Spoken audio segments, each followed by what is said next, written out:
Hoje iniciamos mais um episódio de conteúdo que faz parte deste grande movimento por ambientes de trabalho mais humanos, especialmente nessa nova era que estamos vivendo.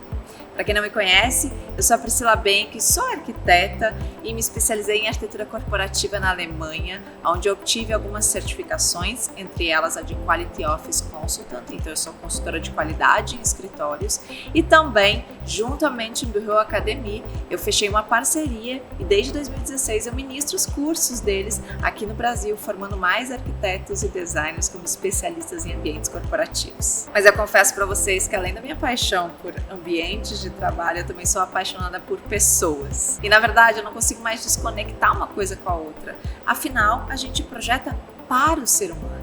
Hoje já existem diversas evidências científicas de que os ambientes físicos realmente impactam no comportamento humano. Então, eu não sei se você já estudou psicologia, neurociência ou alguma outra área relacionada a compreender como o ser humano funciona, mas eu já te adianto que é algo bem complexo. Eu lembro dos meus primeiros estudos, antes de eu me especializar em neurociências e comportamento, quando eu comprei livros, aqueles de fundamentos básicos das neurociências, e nossa, quando eu olhei, gente, completamente diferente, uma linguagem diferente de tudo que a gente já via na arquitetura e no design. E você que está assistindo esse vídeo talvez deve estar se perguntando, mas o que tem a ver as neurociências com a arquitetura e design? É justamente essa é uma das disciplinas que nos ajuda a compreender o comportamento humano para daí sim projetar ambientes mais assertivos para as pessoas. Porém, claro que ninguém precisa virar aqui neurocientista, por isso que eu acredito muito em parcerias. E foi assim que eu fui buscar, junto com a minha empresa, a Qualidade Corporativa, outras empresas que também estavam dispostas a compreender melhor como que os ambientes físicos impactavam nas pessoas. E foi aí então que eu conheci todo o time da Marelli e que antes mesmo da pandemia a gente juntos começamos essa jornada aí de compartilhamento de conteúdos, justamente conscientizando o nosso mercado corporativo, de que a gente realmente precisa colocar o ser humano no centro de qualquer projeto. É necessário agora, mais que nunca, que a gente possa se unir para que juntos a gente possa criar um grande movimento a favor do bem-estar e da saúde das pessoas. Na verdade, a própria Organização Mundial de Saúde, a ONU, lá no início da pandemia, já tinha se pronunciado de que a questão, especialmente da saúde mental, seria um dos maiores desafios que a gente iria enfrentar pela frente. A questão emocional da humanidade nesse momento está bastante delicada. Imagina que no Brasil, onde já antes da pandemia a gente já tinha números muito altos de taxas de transtorno de ansiedade, assim como depressão. Na verdade, eu não sei se você lembra, mas o Brasil estava no topo do ranking dos países mais ansiosos do mundo, assim como os mais depressivos. Imagine agora, então, como estão esses números. Fui buscar uma especialização na área de saúde mental junto ao Hospital Albert Einstein para compreender como estão as pessoas hoje e daí sim a gente poder identificar o que cada um de nós, em qualquer área, pode fazer para ajudar, para que a gente tenha aí pessoas mais saudáveis e felizes, mesmo com tudo isso que está acontecendo. Na minha opinião, enquanto arquiteta, eu acredito que a gente não pode mais projetar da forma como a gente projetava antes. Agora, não só a forma de trabalho mudou, mas as pessoas também mudaram. E a gente precisa mudar a nossa forma de criar esses ambientes de trabalho para que essas pessoas com novas necessidades e novas expectativas possam se sentir melhor dentro desses ambientes. Então, como você já deve ter visto no nosso episódio anterior, nós decidimos criar uma sequência de conteúdos para qualquer pessoa, seja você arquiteto, designer, empresário, fornecedor, enfim, que tenha algum tipo de relação com os ambientes de trabalho. A nossa ideia é que juntos, através desses conteúdos, a gente possa estimular discussões ainda mais profundas sobre o bem-estar e a saúde das pessoas, especialmente no mercado corporativo. Através desses conteúdos, nós vamos mergulhar em diversos estudos e teorias sobre o bem-estar e a felicidade, especialmente na psicologia positiva e nos estudos de Martin Seligman. Segundo Seligman, no momento em que a gente puder focar nas nossas forças, nas nossas emoções positivas, a gente aí sim vai despertar todo o nosso potencial para poder viver melhor. Esse psicólogo é o autor da teoria do bem-estar, que aborda 5 grandes pilares os quais a gente pode mensurar ao longo da nossa vida para daí sim compreender o quanto a gente se sente bem. Essa teoria também é chamada de PERMA. Cada uma dessas 5 letras representa então a inicial de um desses pilares. Quando a gente fala do P, a gente está falando de Positive Emotions, emoções positivas. Quando a gente fala do E, a gente está falando de Engagement, engajamento. Quando a gente fala do R, estamos falando dos Relationships, que são os relacionamentos. Depois vem o M, que é o Meaning, que a gente traduz como significado. E o A de Accomplishment, que seriam as nossas realizações na vida. Mas observando esses 5 pilares, na verdade a gente pode se perguntar, tá, mas é só isso? E essa foi uma provocação de uma aluna do próprio Martin Seligman, e daí a partir disso se incentivou a inserir mais um pilar nessa teoria, que seria o da letra V, de vitalidade, que tem a ver diretamente com a nossa saúde.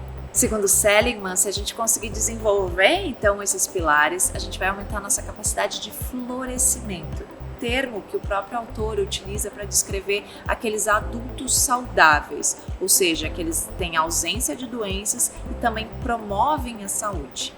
Então a nossa ideia é que em cada episódio a gente possa abordar um desses pilares da teoria PERMA-V e juntos conectá-los com os ambientes físicos para entender de que forma que um espaço físico de um escritório, de um home office, de um coworking, enfim, de um ambiente de trabalho pode incentivar esses pilares para daí sim a gente florescer mais na vida. No episódio anterior falamos sobre o primeiro pilar, que foi o P das nossas emoções positivas, e agora, hoje, vamos entrar no segundo pilar, que é o E de engajamento, algo tão importante hoje para as organizações.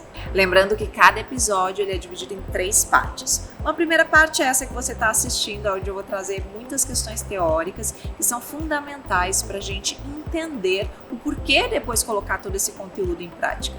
Depois, na segunda parte, a gente mergulha então no pilar. Hoje a gente vai falar sobre engajamento. E depois o terceiro pilar vai ter sempre uma provocação, uma prática, para que você que está assistindo comece a colocar em prática um pouquinho do que a gente falou aqui. Vai ser uma grande jornada de transformação. Se faz sentido para você, vem com a gente porque tem muito conteúdo. Existem 2 formas de promover engajamento em um profissional. Uma primeira forma tem a ver com a questão da felicidade. Se a pessoa está feliz, provavelmente ela terá mais facilidade de se engajar com algo. E quando a gente fala em felicidade, a gente não está falando simplesmente de uma pessoa que é sorridente ou divertida. Não, é aquela pessoa que vive a felicidade na sua essência mesmo, que tem propósito pelo que faz. Na verdade, felicidade, e ao longo dessa série toda a gente vai identificar, é algo bastante complexo. E quando a gente desenvolve esses diferentes pilares da nossa vida, aí sim a gente consegue alcançar esse estado de realização e de felicidade.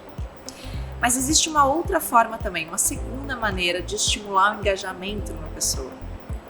É quando ela consegue entrar num estado que se chama de flow, ou de fluxo em português. O estado de flow é aquele estado que a gente entra quando a gente está fazendo uma atividade que normalmente a gente gosta muito, que tem habilidades para fazer e ao mesmo tempo é desafiado por ela. Sabe quando você perde a noção do tempo, você começa a executar algo que você gosta tanto e quando você vê já passaram várias horas? Provavelmente nesse momento você entrou num estado de flow. Eu tenho certeza que qualquer um que está nos assistindo, em algum momento da sua vida já entrou no estado de flow, porque flow não tem a ver simplesmente com o seu trabalho. Pode ser um hobby, pode ser um esporte, pode ser qualquer outra atividade que faça parte da sua vida. Quanto mais a gente consegue entrar em momentos de estado de flow, mais perto desse bem-estar, dessa felicidade que a gente está falando aqui, a gente também consegue chegar. Mas precisamos ter clareza que entrar em estado de flow nem sempre é tão simples. Na verdade, para a gente chegar nesse estado, a gente precisa ter um alto desafio e também ter uma habilidade coerente para conseguir cumprir esse desafio.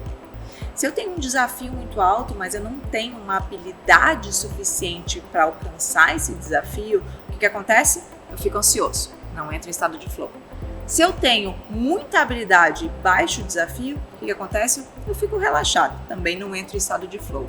Então, isso é bastante importante a gente identificar para que aquelas atividades que a gente vai desempenhar sejam realmente atividades que vão nos despertar esses desafios e daí sim trazer essas nossas habilidades para conseguir executá-los melhor. Para a gente clarear, então, o que significa esse estado de flow, eu vou trazer 7 pontos que caracterizam bem ele. Primeiro, é um momento de experiência em máxima concentração. Segundo, a concentração é no aqui e no agora, então você precisa estar presente. Terceiro, são atividades que envolvem muito envolvimento. Quarto, os desafios são compatíveis com as suas habilidades. Quinto, existe um comprometimento com essa tarefa. Sexto, as atividades precisam ser desafiadoras. E por fim, a experiência é a recompensa. Sabe quando a gente curte tanto o processo? Nem interessa quase o resultado? É isso aí. Então, descrevi um pouquinho mais o estado de flow para que cada um agora possa pensar em que momentos, talvez na sua vida, você já entrou neste estado. E daí a provocação aqui agora é, aliás, uma boa notícia. O ambiente físico pode te ajudar a entrar em estado de flow. Eu, por exemplo, enquanto eu estava preparando este conteúdo dessa série, eu entrei diversas vezes em estado de flow. Mas isso só aconteceu porque eu estava trabalhando em um ambiente que me favoreceu entrar no fluxo. Então era um ambiente adequado, eu não tinha ruídos que pudessem me distrair, estava sob uma temperatura agradável, entre vários outros elementos que me possibilitaram entrar nesse estado de máxima concentração. A provocação agora, que a gente vai ver na próxima parte deste episódio, é que a gente possa mapear quais são esses pontos do ambiente que podem nos ajudar a entrar no estado de flow. A prática de hoje tem como objetivo fazer um mapeamento de um ambiente físico que possa favorecer para que você entre em estado de flow e, consequentemente, se sinta mais engajado com a atividade na qual está executando. Como será que é esse lugar? Quais as características dele? O que pode ter ou não pode ter num ambiente para que você entre nesse estado de máxima concentração? Então, para começar, eu gostaria de te convidar que você relaxe agora, feche os olhos, respire profundamente e eu gostaria que você lembrasse de algum momento que você tenha entrado nesse estado de flow. Onde era este lugar? Quais os sons desse ambiente? Qual a temperatura? Tinha muita luz? Tinha pouca luz? Quais eram as texturas que você sentia? Os cheiros? Tinha algum predominante? Tente se conectar profundamente com esse espaço. E agora sim, pode abrir os olhos, porque a partir dessa sua lembrança, a gente vai materializar este ambiente. E vamos criar então este mapeamento. Então vamos lá. Pegue uma folha em branco e uma caneta. É isso que você vai precisar para a prática de hoje. Claro que você pode fazer depois isso digitalmente no computador, mas eu gosto muito de atividades manuais. Então primeiro vamos dobrar esta folha ao meio. Depois nós vamos dobrar ela mais uma vez. E depois mais uma vez. Na hora que a gente abrir essa nossa folha em branco, vocês vão ver que a gente vai ter uma divisão de 8 retângulos. E agora eu vou pegar uma outra, que eu já estava trabalhando nela, para poder explicar para vocês o que nós vamos fazer em cada um desses retângulos. No primeiro retângulo, a gente vai escrever a palavra objetivo. O que significa isso? Qual a atividade que você precisa desempenhar e que você gostaria de entrar nesse estado de flow? Então pode ser uma atividade profissional, posso pegar, por exemplo, criar uma aula ou fazer uma reunião, enfim, alguma atividade, seja ela profissional ou então uma questão pessoal, como a gente falou antes. Pode ser um hobby, pode ser uma prática de esportes. Qual é a atividade que você deseja entrar neste estado de flow? Ou melhor, na sua lembrança, qual a atividade que você estava executando no momento em que você se lembrou que entrou no estado de flow? Depois, os demais 7 retângulos, a gente vai preencher com 7 variáveis ambientais. O que é isso? Vou explicar melhor. A gente desenvolveu, junto à Academia Brasileira de Neurociência e Arquitetura, NeuroArc Academy, um mapeamento de quais eram aqueles elementos dos ambientes físicos que realmente existem evidências científicas de que eles impactam no nosso comportamento. Chegamos neste número. São 7 variáveis ambientais que existem. Então, na hora da gente se lembrar desse espaço que você entrou no estado de flow, eu gostaria que você identificasse como era cada um destes elementos, dessas variáveis ambientais, para a gente conseguir ter um mapeamento deste espaço. Então vamos fazer isso juntos. No segundo retângulo, para começar, escreva por favor a palavra aromas. Aromas são os cheiros dos ambientes. Então, nessa sua lembrança, você tem registros de qual era o cheiro que tinha neste ambiente? Tinha algum aroma particular que te chamou a atenção? Se sim, registre qual é. Se não, tá tudo bem, a gente já vai para a próxima variável. Mas é bacana a gente começar a perceber esses outros estímulos que não são só visuais, né? A gente sabe que os cheiros, através do nosso olfato, ele traz muitas informações. Na verdade, esse é o principal sentido que conectam as nossas memórias. É por isso que às vezes a gente entra num restaurante ou em algum lugar e sente um cheiro e lembra da casa da avó, né? Ou então algumas marcas de lojas, por exemplo, utilizam muito as fragrâncias para criar esse vínculo do consumidor com a marca. Então, essa seria a primeira variável, os aromas. Tente lembrar se você registra qual era o aroma naquele momento, ou se não, passe a perceber, fica a dica aí, passe a perceber a partir de agora os aromas dos ambientes. No segundo ponto, então, no outro retângulo, eu gostaria que você escrevesse a palavra biofilia. O que significa isso? Biofilia, a gente está falando, e a própria palavra significa amor pela vida. Lembrando que vida é tudo que é vivo, né? Então, nós somos vida, a natureza é vida, o passarinho cantando é vida, o ar que a gente respira é vida, tudo isso faz parte, então esses elementos naturais fazem parte do conceito de biofilia. E quando a gente traz isso para dentro dos ambientes, então a provocação é que você lembre se tinha algum elemento natural nesta cena aí, nesse momento que você entrou em estado de flow. Pode ser plantas, pode ser madeira, pode ser, que nem a gente falou, barulho de uma água, pode ser um passarinho cantando. Tinha algo natural nessa cena, nessa sua lembrança de estado de flow? Se tinha, anote ali. Se não tinha, vamos para a próxima variável. No terceiro retângulo, escreva cores. Cores é um outro elemento que está presente em qualquer ambiente e por ser registrado a partir do nosso visual, né, da nossa visão, a gente provavelmente se lembra com muita frequência. Então, tente pensar pela sua lembrança do estado de flow. Esse ambiente ele era mais claro, ele era mais escuro, ele tinha cores vibrantes que você possa se lembrar. Anote tudo isso. Depois nós vamos para a próxima variável. Então, vamos entrar na parte de formas. Formas, inclusive, a gente já falou no nosso primeiro episódio um pouquinho sobre isso. As formas têm a ver tanto com a questão do formato dos mobiliários de um ambiente, como também da própria proporção deste espaço. Então, ele tinha o pé direito mais alto ou mais baixo.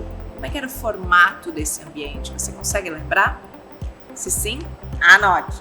Se não, vamos para o próximo. A próxima variável que você vai escrever é iluminação. E aqui, iluminação, a gente está falando tanto da presença de luz natural, quanto da presença de luz artificial. Então, nesse ambiente que você lembrou, que entrou em estado de flow, tinha luz natural? Você enxergava a luz do sol? Ou como era a iluminação artificial desse ambiente? Ele tinha uma temperatura de cor que era mais quente, mais amarelada dessa luz? Ou era mais fria, mais branca? Anote também. Depois vamos para a nossa próxima variável, que é a da personalização. O que significa isso? Quanto que esse ambiente onde você estava, ele era funcional para você? Seja em questões de ergonomia, então o quanto uma cadeira que você pudesse estar sentado era de fato confortável, um mobiliário, ou então seja questões de uso, tinha equipamentos que você rapidamente conseguiu conectar. Pense na usabilidade nesse espaço. Foi positiva para você? Escreva como ela era. E por fim, a nossa última variável, mas não menos importante, porque aqui não existe hierarquia, todas elas são importantes, é a questão dos sons. Como eram os sons que estavam presentes nesse ambiente? Eram ruídos que incomodavam, ou era daqui a pouco sons agradáveis, né? Ou daqui a pouco até uma música que tinha nesse espaço. Escreva também. Ao final, gente, teremos um grande mapa de como era, quais eram as características deste ambiente físico que te estimulou a entrar em estado de flow. E a partir dessa conscientização, a gente consegue então identificar quais são os outros ambientes que a gente pode estar frequentando aí e que podem também nos favorecer a entrar nesse estado tão positivo que nos auxilia então a ter mais engajamento na nossa vida e assim cumprir esse segundo pilar da teoria PERMA para a gente ter mais bem-estar também no nosso dia a dia.